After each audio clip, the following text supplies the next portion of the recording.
여러분 안녕하십니까? 일가 사람의 권영찬입니다. 여러분들은 성공하기 위해서 어떠한 조건을 꼽을 수 있습니까? 물론 성공하기 위해서는요 여러 가지 조건을 들 수 있는데요. 오늘 저는 이런 말씀을 드리고 싶습니다. 바로 이 감정 조절 능력이 성공에 필요한 필수 요소라고 합니다. 누구나 이 겪는 실패와 좌절, 그때요 포기하거나 좌절하기보다는 감정을 잘 추려서 긍정적인 자세로 이겨내고요. 또한 어떠한 궁지에 몰렸을 때도 이 생각을 골똘히 하면서 자신의 이겨낼 수 있는 방법을 찾으면 바로 성공하기 위한 조건으로 가는 방법이 아닌가 생각됩니다. 오늘 소개하실 분은요, 이 감정 조절 능력이 굉장히 뛰어난 분입니다. 그리고 또 법정에서는 무죄 제주기로 통합니다. 이재만 변호사 함께 모셨습니다. 안녕하세요. 앉으시죠. 네. 먼저 바쁘신데 와주셔서 감사합니다. 예, 감사합니다. 네. 초대해 주셔서 감사합니다. 오늘은 법정이 아니라 일가사람 법정입니다. 네, 알겠습니다. 근데 금방 제가 말씀드린 것처럼 무죄 제족이라는 별명을 갖고 계세요. 혹시 알고 계십니까?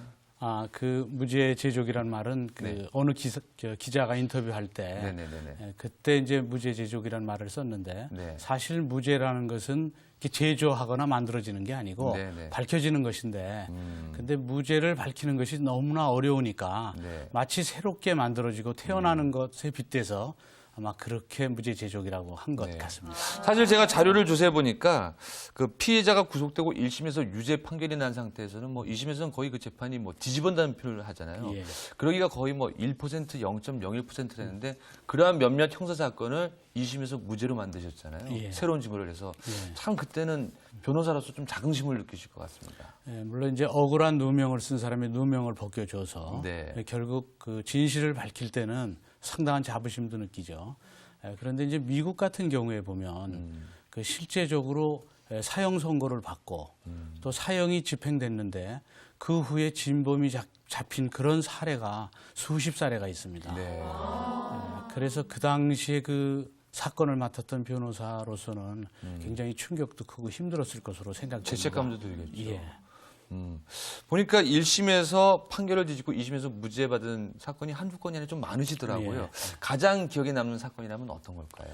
예, 아무래도 최근에 여러분들이 많이 알고 계시는 사건 중에 기억에 남는 것은 이제 송일국 씨 사건이 기억에 네네네네. 남고 그 전에 이제 주병진 씨 사건은 1심에서 유죄를 받았다가 네네네. 항소심에서 이제 제가 맡아서 무죄 판결을 극적으로 반전이 됐죠. 예, 네. 예, 그런 사건들이 좀 생각이 납니다.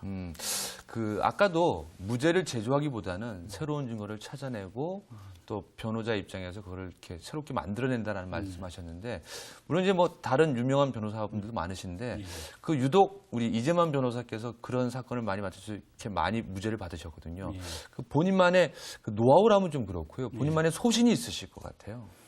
이제 무죄 사건을 결국 맡게 되면 무죄 확신이 서야 결국 무죄 변론을 할 수 있죠. 네네네. 근데 이제 옛말에 보면 어떤 산악인이 산을 가다가 결국 그 조난을 당했는데 그 눈보라 속에서 이제 길을 잃어서 쓰러졌는데 나중에 이제 눈이 그치고 보니까 대피소 산장 10m 앞에서 쓰러져 있어서 네. 상당히 안타까운 일이 있었다. 그런 그 기사를 한번 본 적이 있습니다. 네. 그렇다면 이 무죄를 밝혀내려면 결국 끈기 있게 퍼즐 맞추기와 유사하니까 끈기 있게 진실에 접근해 가야 되는데 조금만 더 깊이 있게 들어가면 찾을 수 있는데 거기까지 들어가지 못해서 무죄를 밝혀내지 못하는 경우도 왕왕 있습니다. 그래서 이 무죄 밝혀내는 것은 끈기 있게 확신을 갖고 추적할 때 무죄를 밝혀낼 수 있으니까 그런 끈기가 결국은 그 무죄를 밝히는 하나의 비법이라고 할 수 있죠. 네. 그리고 또 많은 분들이 정말 자신이 맡은 변론을 위해서 열심히 하실 텐데 제가 한 기사를 보니까요. 우리 이재만 변호사께서는 그 형사 사건이든 그 현장에 직접 가서 보신다는 얘기를 들었습니다. 예. 그런 특별한 이유가 있으세요? 원래 이제 그 범죄자들이 이 사건에 그 범행을 저지를 때는 사건 현장에 네. 약 100개 정도의 증거를 남겨놓는다고 합니다. 근데 그 중에서 범죄의 천재들은 50개 정도를 감출 수가 있답니다. 네. 근데 이제 일반 범죄자들은 어차피 범죄의 천재도 아니기 때문에 더 많은 증거가 있죠. 네. 그래서 현장에 가다 보면 억울한 누명을 썼는지 범죄자가 따로 있는지를 확인할 수가 있는 것이죠. 그래서 결국은 현장에 꼭 가봐야 그 당시 상황을 유추할 수가 있는 것이죠. 그만큼 그럼 열정을 가지시는 거죠. 예, 그렇습니다. 지금 말씀하신 거 보니까 우리가 그 모 케이블 TV에 나오는 CSI 과학수사대 반장님처럼 말씀을 하십니다. 근데 저희가 또 잊을 수 없는 사건이 2001년도에 그 노랑머리 사건이라고 했잖아요. 아마 시청자분도 기억하시고 이재만 변호사가 무죄 판결을 일어났고요. 또 사법연수원 또 시험 문제로 또 출시가 됐고 또 방송에도 나왔는데 그 어떤 사건이 잠시 소개를 가능할까요? 이제 그 사건은 이제 좀 특이한 케이스라서 네. 그 죄와벌이라는 프로에 그랬었죠. 드라마로도 방영이 됐었죠. 네. 그건 이제 그 대학생이 이제 휴학생인데 중국집 아르바이트생인데 그 두 명이 머리를 노랗게 물들여서 그 노랑머리 사건이라고 했습니다.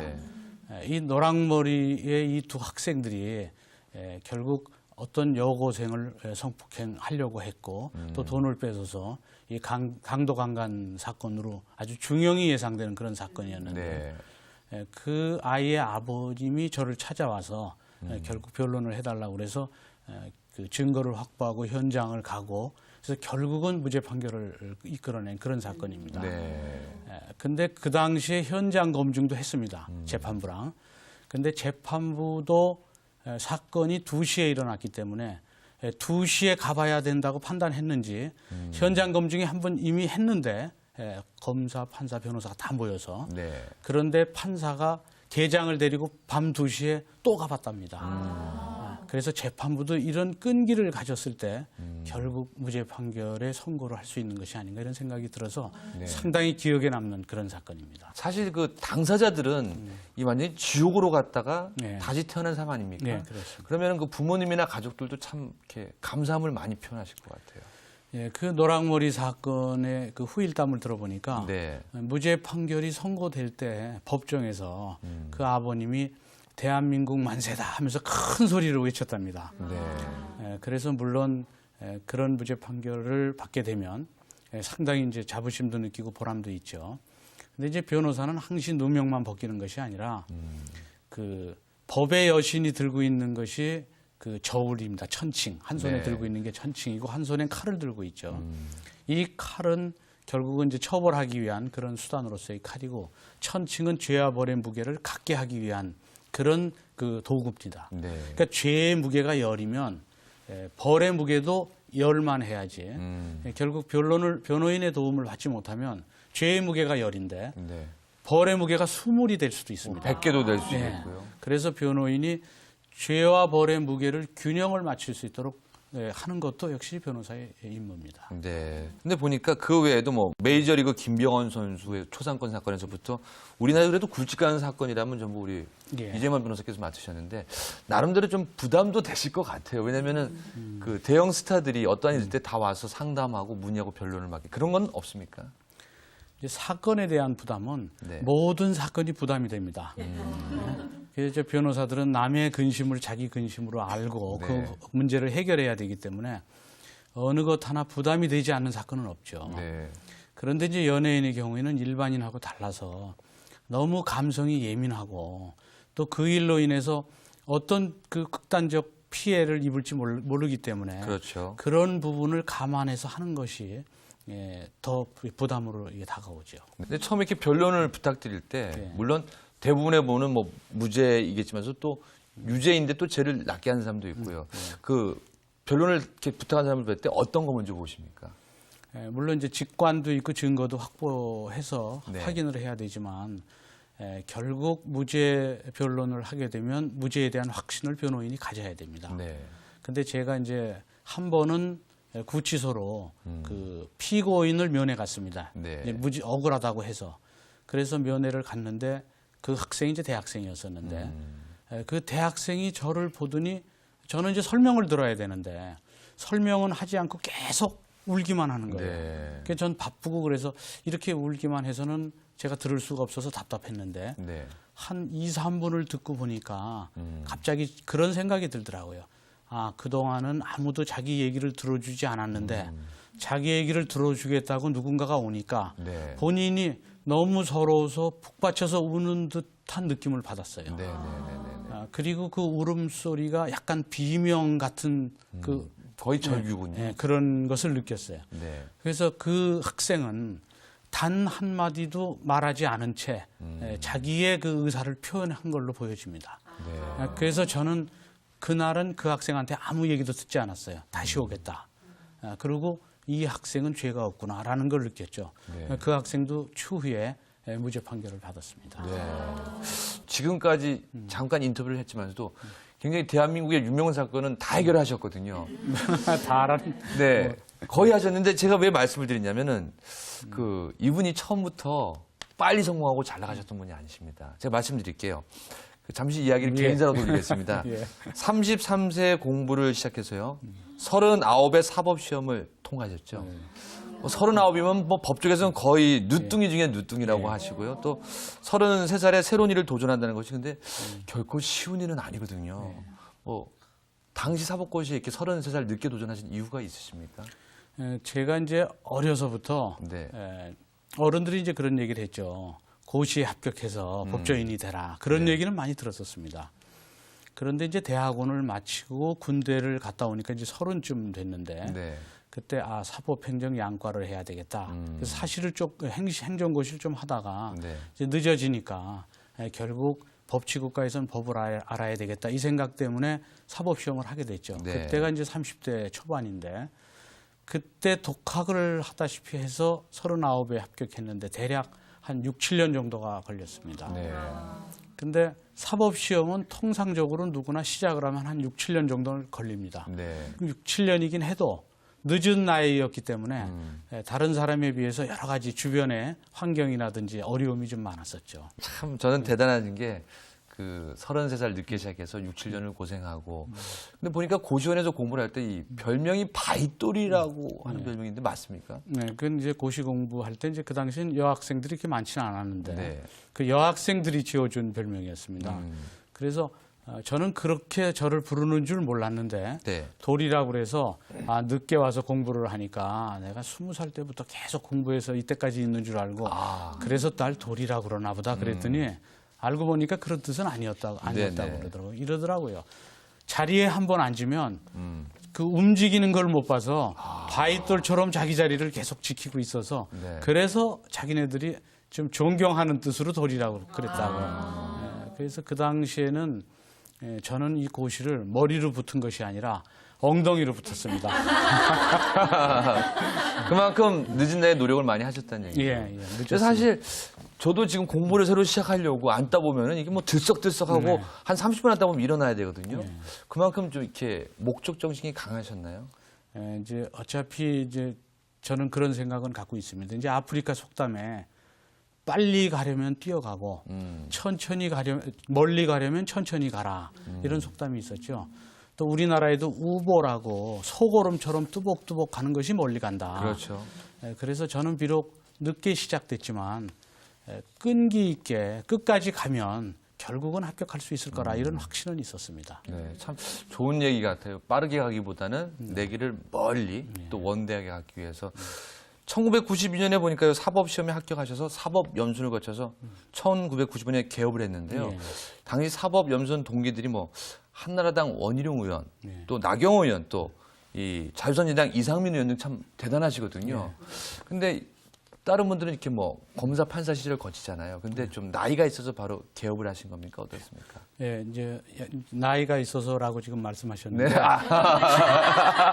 지금 거기 다 제 동갑들입니다. 띠동갑. 유머까지 갖고 계시네요.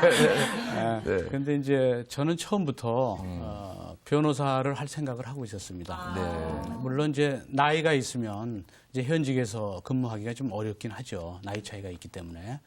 그런데 저는 이제 처음 시작할 때부터 변호사로서 해야 될 업무들이 많이 있기 때문에 네. 변호사를 해야 되겠다 그런 생각을 해서 연수원 시절에도 변호사 업무에 대해서 관심을 갖고 관련된 공부를 많이 했었죠. 그래서 결국 변호사를 시작하게 된 것입니다. 네.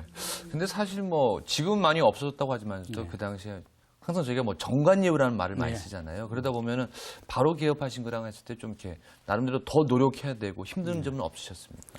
이게 이제 젊은 나이에 바로 연수원을 졸업하고 네. 결국 개업을 하면 상당히 어렵습니다. 네. 근데 저는 이제 개업할 때는 이미 40대였기 때문에 다른 사람에 비해서 상대적으로 그렇게 어렵지는 않았죠.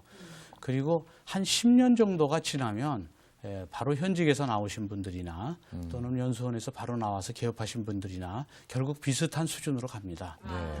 그래서 너무 조급해하지 마시고 차분히 자기 업무를 계속하게 되면 결국 비슷한 수준의 업무를 하게 될 것으로 그렇게 생각합니다.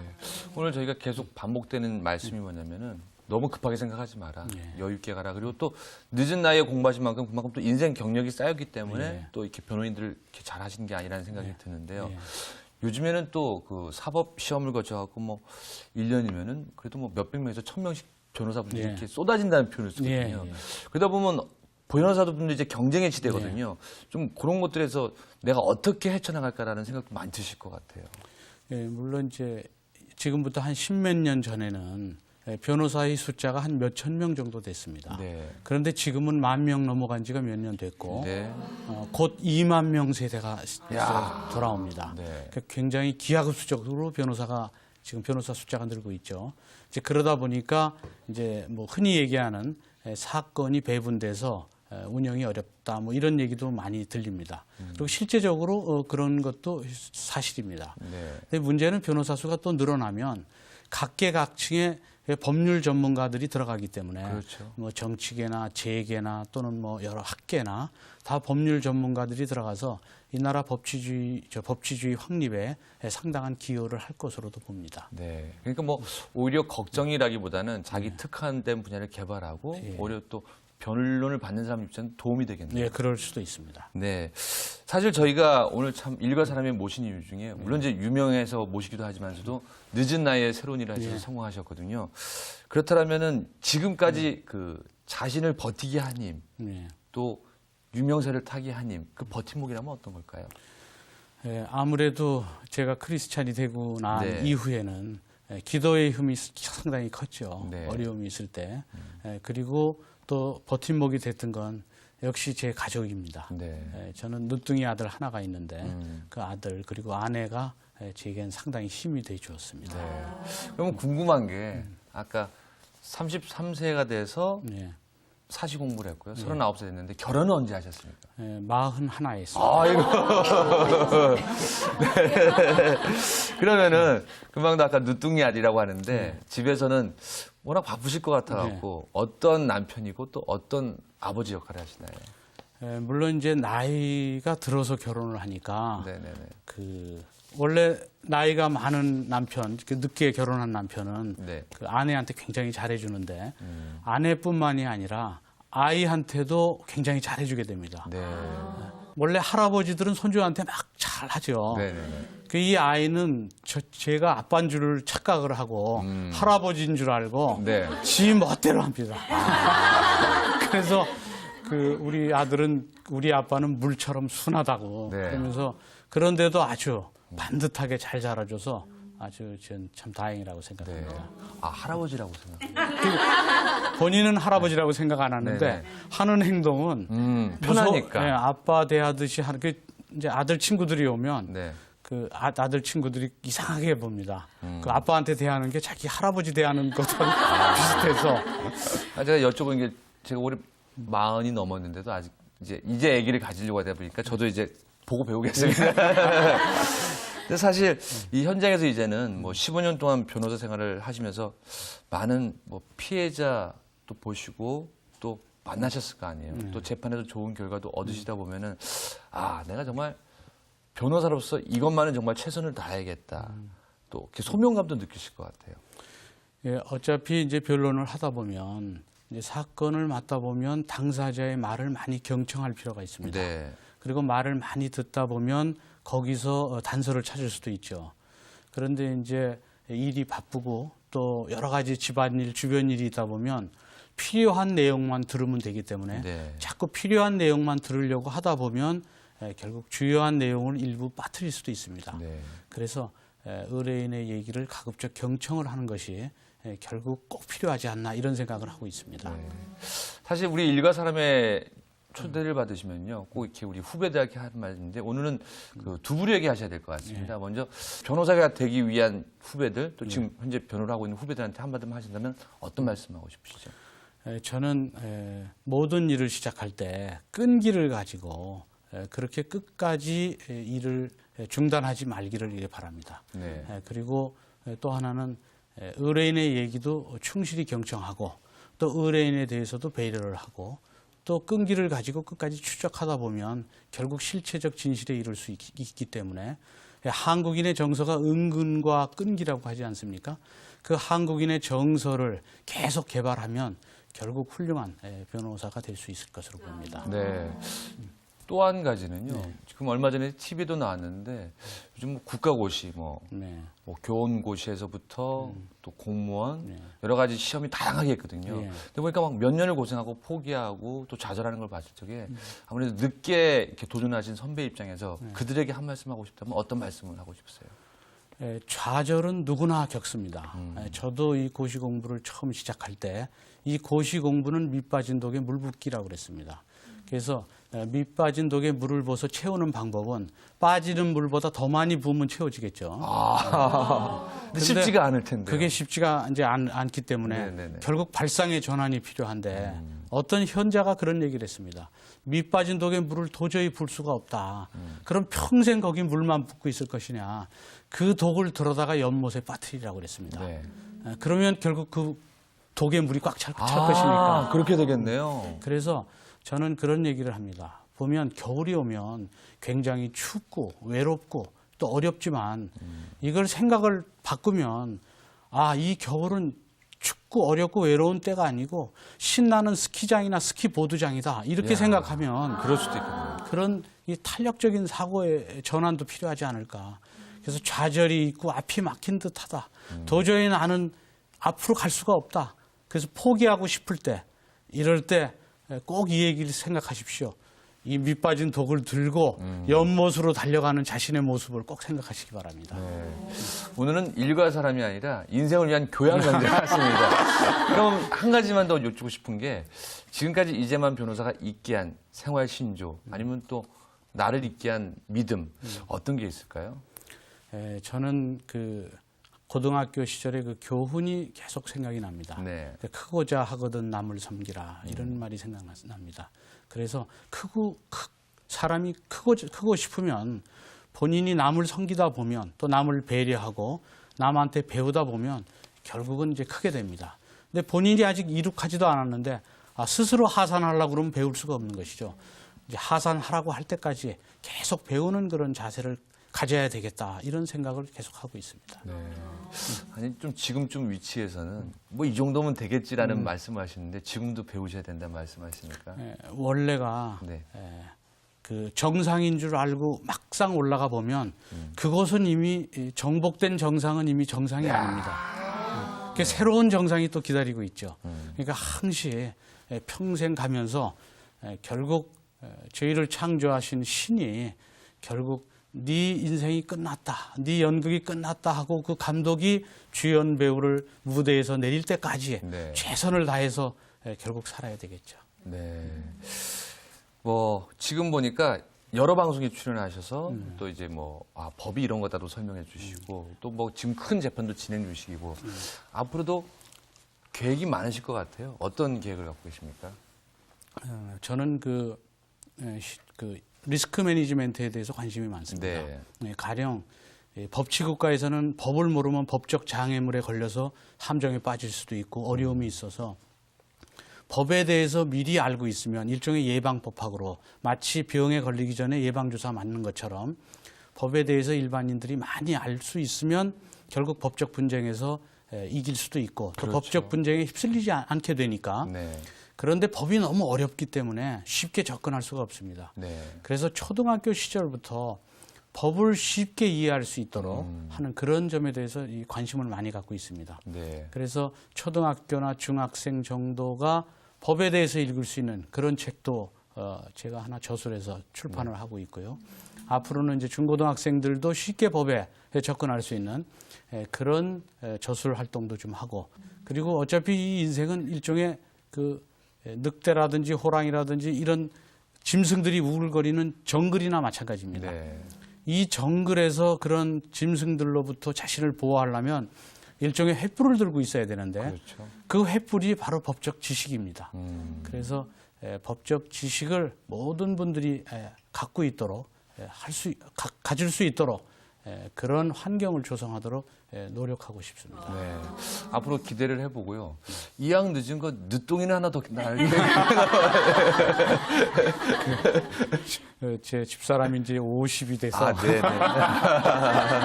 오늘 바쁜데 나오셔서 감사드리고요. 네. 그리고 또 이제 힘없는 자, 또 없는 분들에서 많은 또 변론 부탁드리겠습니다. 고맙습니다. 예, 감사합니다. 네. 네, 이 누구나 성공하기 위해서 도전을 합니다. 근데 또 도전하다가 포기하면 좌절을 하는데요. 오늘 오신 우리 이재만 변호사께서 하신 말씀이 기억납니다.